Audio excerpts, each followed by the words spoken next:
Welcome to the WB Mason Coaches Report. I'm joined today by Hofstra Women's Soccer Head Coach Simon Riddiough. Thanks for joining me today, Coach. Thanks for having me, Amanda. Pride had a good weekend. They went 1-0-1, playing to a draw at Columbia on Friday before beating BU 2-1 on Sunday. Let's start with that Columbia game, Coach. That game was a battle the whole way through. What do you think went well? What do you think could have gone better to get the win in that game? Yeah, it's a tough place, Columbia. The last time we played there was 2010, and if anybody remembers, we were 18 games in a row there. In Columbia, even when we were really that good, we only beat them in overtime off a special free kick. Columbia's a tough place to play. That coaching staff's got them running, and they're going to be a programme to contend with all for the next 10-15 years as long as she's there. They're hard-nosed, they're physical, they're athletic, they've got some special players, and it was a typical Division 1 college soccer game. Both teams going at it, ebbs and flows. We had the better for 10-15 minutes, then they put us under pressure for 10-15 minutes. We dodged a couple of bullets, they dodged a couple of bullets. It was an exciting game, and to be honest, I think 1-1's a fair result. I wish we could have nullified some of their offensive threat a little bit better, and I wish we had a bit more movement in our final third. But overall, a 1-1 result away at Columbia, looking at that team and what I think they're capable of all year, I think that's a good result for Hofstra. In both games this weekend, the opponent scored first, and in both games you were able to battle back with Kristen Desmond getting the tying goal in both games. In that Columbia game, it was on a penalty kick. She looked so calm and composed on that penalty kick. Is that kind of why you turn to her in those kind of situations?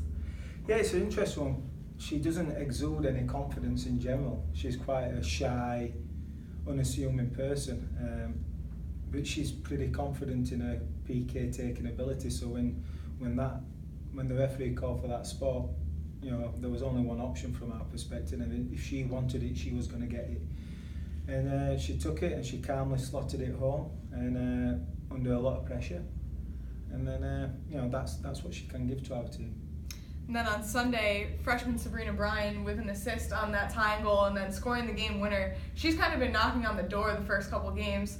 How did it feel to see her finally break through and get that goal, especially against a team like BU? Yeah, not just her, the team in general. We questioned our ability to score goals, especially in the run-off play, and there was a slight hesitation and lack of confidence in the team offensively.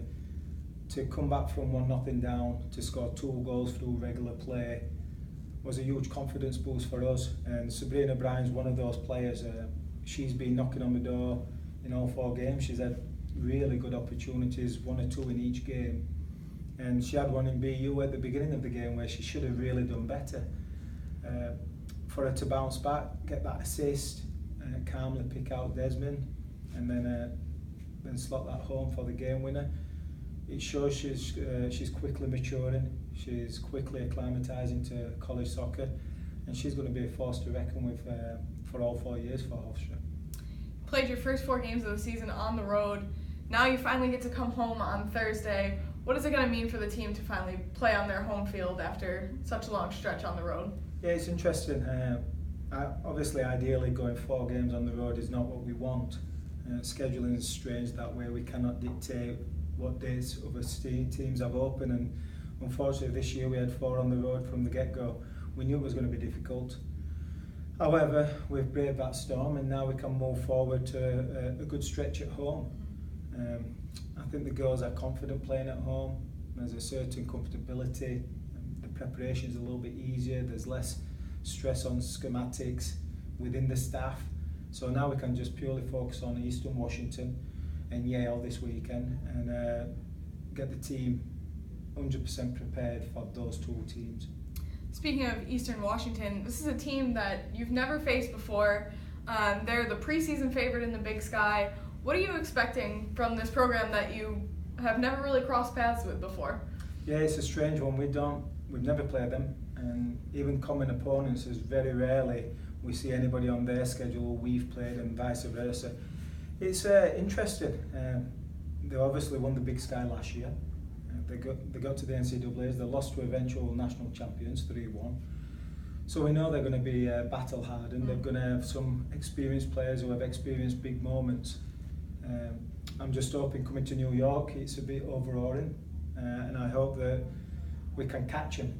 But looking at what their staff have done at Eastern Washington, it's not going to be an easy task. They look very potent offensively, and it's going to be, I would imagine, a high-scoring game. Then you have Yale on Monday night. What are you expecting from them? They just beat UConn, which is obviously a traditional powerhouse in the Northeast, and we're ranked top 25 pre-season poll. So for a team like Yale to go cross-state in Connecticut, a rivalry, and come away with a win at UConn is really impressive by anybody's standards. Not many people go to Stores and win. They've done it. I've always thought that Yale have a super talented team, but with a lot of times Ivy League kids, I don't want to sound derogatory, but their focus is not always athletics. They're academically inclined. Sometimes they're super talented, but usually not always focused. It looks like they've got that focus in this team. Like I said, beating, I think they're 2-0 now. They beat Delaware State, which I would imagine they should beat. But beating UConn on the road is a tremendous effort. So I think Rudy's got them going. They're going to be really tough. They beat us 2 years ago at home, and that's when that loss probably knocked us out of an at-large bid. So hopefully we can turn the tables and get a win.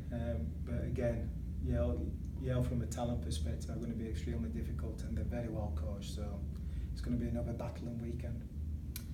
Hofstra opens a 4-game home stretch on Thursday against Eastern Washington before taking on Yale on Monday. This has been the WB Mason Coaches Report with Hofstra Women's Soccer head coach Simon Riddiough. Thanks again, Coach. Thank you.